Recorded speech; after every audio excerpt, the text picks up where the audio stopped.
Hello' student, এটা নতুন ভিডিঅ'ৰ জৰিয়তে তোমালোক সকলোকে মোৰ চেনেললৈ ৱেলকাম জনাইছোঁ।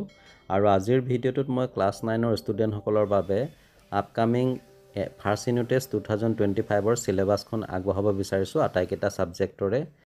তোমালোকে গম পাইছে যে ছেবাৰ যিখন একাডেমিক কেলেণ্ডাৰ 2025-26ৰ মতে দেখা পাইছা 18 জুনৰ পৰা 26 জুনৰ ভিতৰত তোমালোকৰ ফাৰ্ষ্ট ইউনিট টেষ্ট আৰম্ভ হ'ব।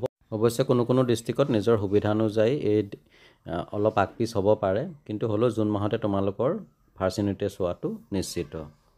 আৰু আমি সদায় বছৰৰ যিটো প্ৰথম পৰীক্ষা এইটো ভাল হ'লে আমাৰ পৰৱৰ্তী পৰীক্ষাসমূহত মনোবল পাওঁ যাতে এক্সাম যথেষ্ট ভাল হয়।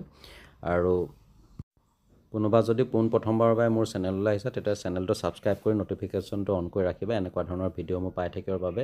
লগতে ক্লাছ 9ৰ ষ্টুডেণ্টসকলৰ বাবে মই এটা গ্ৰুপ খুলিছোঁ, all Assam class 9 intelligent group. তাত ভৰ্তি হ'বৰ বাবে তোমালোকে ডেছক্ৰিপশ্যনত লিংক দিয়া আছে, তাত তোমালোকে ক্লিক কৰি এড হ'ব পাৰিবা। সকলো ধৰণৰ নটিফিকেশ্যনখিনি তাতে পাই থাকিবা। তো তেতিয়াহ'লে আমি সময় নষ্ট নকৰি ক্লাছ 9ৰ ফাৰ্ষ্ট ইউনিট টেষ্ট 2025ৰ চিলেবাছখন ডিছকাছ কৰোঁ।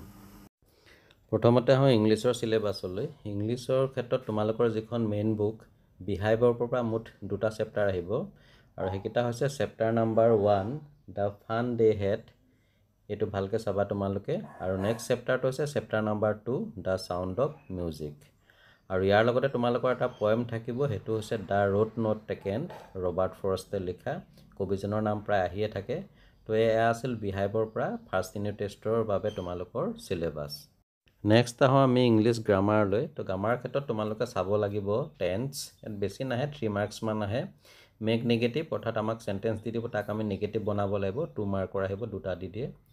আৰু ইয়াৰ পিছতে তোমালোকে চাব লাগিব টেগ কুৱেশ্যন, ইয়াতো 2 মাৰ্কছে আহিব, তোমালোকে নিশ্চয় কৰিছা। আৰু নেক্সট আহিলে ইণ্টাৰগেটিভ কুৱেশ্যন, এটা চেণ্টেন্স দি দিব, তাক আমি ইণ্টাৰগেটিভ কুৱেশ্যনলৈ কনভাৰ্ট কৰিব লাগিব, আৰু ইয়াৰ লগতে থাকিব প্ৰিপজিশ্যন। তো এইখিনি আছিল তোমালোকৰ ইংলিছৰ চিলেবাছ। নেক্সট আহোঁ মেথছ অৰ্থাৎ গণিতৰ চিলেবাছলৈ। আৰু এই ক্ষেত্ৰত তোমালোকৰ যিটো প্ৰথম পুনৰালোচনা অৰ্থাৎ ৰিভিজন চেপ্টাৰ, এইটো হোল চেপ্টাৰটো চাবা ফাৰ্ষ্ট ইউনিট টেষ্টৰ বাবে। আৰু ইয়াৰ লগতে তোমালোকে চাব লাগিব চেপ্টাৰ 1 সংখ্যা প্ৰণালী অৰ্থাৎ নাম্বাৰ ছিষ্টেম। আৰু নেক্সট আহিব চেপ্টাৰ নাম্বাৰ 2 বহুপদ পলিনমিনেল। তো এই 2টা চেপ্টাৰ আৰু ৰিভিজন চেপ্টাৰটো চালে তোমালোকৰ ফাৰ্ষ্ট ইউনিট টেষ্টৰ বাবে ছাফিচিয়েণ্ট হ'ব।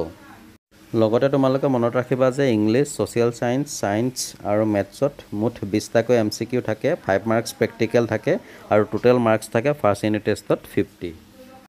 নেক্সট আহোঁ তোমালোকৰ বিজ্ঞান অৰ্থাৎ ছায়েন্সৰ চিলেবাছলৈ। আৰু এই ক্ষেত্ৰত তোমালোকৰ কেমেষ্ট্ৰি পাৰ্টৰ পৰা আহিব চেপ্টাৰ নাম্বাৰ 1 আমাৰ চাৰিকাষৰ বস্তুবোৰ, মেটাৰ ইন আৱাৰ ছাৰাউণ্ডিংছ। আৰু ইয়াৰ লগত আৰু এটা চেপ্টাৰ চাবা তোমালোকে চেপ্টাৰ নাম্বাৰ 2 আমাৰ চাৰিকাষৰ পদাৰ্থবোৰ বিশুদ্ধ নে, ইজ মেটাৰ এৰাউণ্ড আছ পিয়'ৰ। ইয়াৰ পিছতে আহিলে তোমালোকৰ যিটো বায়'লজি পাৰ্ট, তো ইয়াৰ পৰা আহিব চেপ্টাৰ নাম্বাৰ 5 জীৱৰ মৌলিক একক, the fundamental unit of life. তো এই চেপ্টাৰটো চাবা। আৰু ফিজিক্সৰ পৰা তোমালোকৰ আহিব চেপ্টাৰ নাম্বাৰ 8 গতি অৰ্থাৎ মোচন, এই চেপ্টাৰটো চাব লাগিব তোমালোকে। এই চেপ্টাৰটোৰ মই MCQৰ ভিডিঅ' ইতিমধ্যে বনাই থৈছোঁ, তোমালোকে ভিডিঅ'টো চাবা, মই ডেছক্ৰিপশ্যনত লিংক দি দিম। আৰু বাকীকেইটা চেপ্টাৰৰ খুব সোনকালে MCQ আৰু কুৱেশ্যন এনচাৰৰ ভিডিঅ' তোমালোকে মোৰ চেনেলত পাই যাবা। তোমালোকৰ ছায়েন্সৰ চিলেবাছ, এইখিনি তোমালোকে নোট কৰি ল'বা। ইয়াৰ পিছতে আহোঁ ছ'চিয়েল ছায়েন্সৰ চিলেবাছলৈ। তো ছ'চিয়েল ছায়েন্সৰ তোমালোকৰ যিটো প্ৰথম খণ্ড অৰ্থাৎ ইতিহাস, হিষ্ট্ৰী পাৰ্টৰ পৰা আহিব চেপ্টাৰ নাম্বাৰ 1 ভাৰতবৰ্ষলৈ ইউৰোপীয়সকলৰ আগমন। তো এই চেপ্টাৰটো তোমালোকে থ্ৰ'লি চাবা। নেক্সট সমাজ বিজ্ঞানৰ যিটো দ্বিতীয় খণ্ড অৰ্থাৎ জিঅ'গ্ৰাফী বা ভূগোলৰ পৰা চেপ্টাৰ নাম্বাৰ 1টো আহিব, সেইটো হৈছে ভূপৃষ্ঠৰ পৰিৱৰ্তন, চেপ্টাৰ নাম্বাৰ 1। আৰু ইয়াৰ পিছতে সমাজ বিজ্ঞানৰ যিটো তৃতীয় খণ্ড ৰাজনীতি আৰু অৰ্থনীতি বিজ্ঞানৰো ইয়াৰ প্ৰথম যিটো পাৰ্ট, তাৰ পৰা আহিব চেপ্টাৰ নাম্বাৰ 1 ভাৰতৰ ৰাজনৈতিক দল। আৰু অৰ্থনীতিৰ পৰাও ঠিক তেনেধৰণে ফাৰ্ষ্ট চেপ্টাৰটো আহিব, সেইটো হৈছে অৰ্থনীতিৰ মৌলিক বিষয়সমূহ। এয়া আছিলে ফাৰ্ষ্ট ইউনিট টেষ্টৰ বাবে সমাজ বিজ্ঞানৰ চিলেবাছ, এইখিনি তোমালোকে নোট কৰি ল'বা। নেক্সট আহোঁ অসমীয়া অৰ্থাৎ MIL আছামিছৰ চিলেবাছ হৈছে এনেকুৱা ধৰণৰ। অসমীয়াৰ যিখন মেইন বুক অসমীয়া সাহিত্য চয়নিকাৰ পৰা টেষ্টত আহিবলগীয়া চেপ্টাৰসমূহ হৈছে চেপ্টাৰ নাম্বাৰ 1 শিশু লীলা।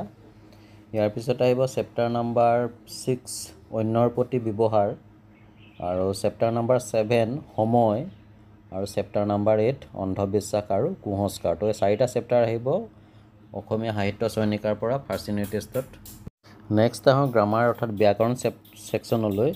তো অসমীয়া ব্যাকৰণৰ ক্ষেত্ৰত তোমালোকৰ ফাৰ্ষ্ট ইউনিট টেষ্টত আহিব বিপৰীতাৰ্থক শব্দ ৰচনা তোমালোকে চাব পাৰা তোমাৰ জীৱনৰ লক্ষ্য বা দূৰদৰ্শন বা তুমি ভাল পোৱা এজন মহান ব্যক্তি এই তিনিখন ৰচনা চাবা ইয়াৰ ভিতৰত কমন পৰি যাব টোটেল মাৰ্ক থাকে 8 আৰু কিছুমান পইণ্ট দিয়া থাকে পইণ্ট মতে লিখিব লাগিব আৰু ইয়াৰ পিছতে আহিব নট্যবৃদ্ধি সত্যবৃদ্ধি বিপৰীত লিংগবাচক শব্দ আৰু ইয়াৰ পিছত তোমালোকৰ অসমীয়াৰ যিখন দ্ৰুত পাঠ বৈচিত্ৰ্যময় অসমৰ পৰা তোমালোকে আহোমসকল কাছাৰৰ জনগোষ্ঠীসকল আৰু কাৰ্বিসকলৰ বিষয়ে চাই যাবা অৱশ্যে ইয়াত এটা সুবিধা আছে যিকোনো দুটা জনজাতিৰ বিষয়ে চাই গ'লে হ'ল যিহেতু নাইবা দিয়া থাকে তো তাৰ ভিতৰত তোমালোকে দুটা জনজাতিৰ ভিতৰে চাই গ'লে তোমালোকৰ ফাৰ্ষ্ট ইউনিট টেষ্টৰ বাবে সাফিচিয়েন্ট হ'ব তো ডিয়াৰ ষ্টুডেণ্ট এয়া আছিল ক্লাছ 9ৰ ষ্টুডেণ্টসকলৰ বাবে ফাৰ্ষ্ট ইউনিট টেষ্ট 2025ৰ সিলেবাছ ইয়াত মই অসমীয়া ইংলিছ ছ'চিয়েল সায়েন্স আৰু মেথছৰ সিলেবাছ আগবঢ়াইছোঁ আৰু ইয়াৰ নেক্সট ভিডিঅ'ত তোমালোকৰ যিখিনি ইলেক্টিভ ছাবজেক্ট আছে প্ৰতিটো ছাবজেক্টৰে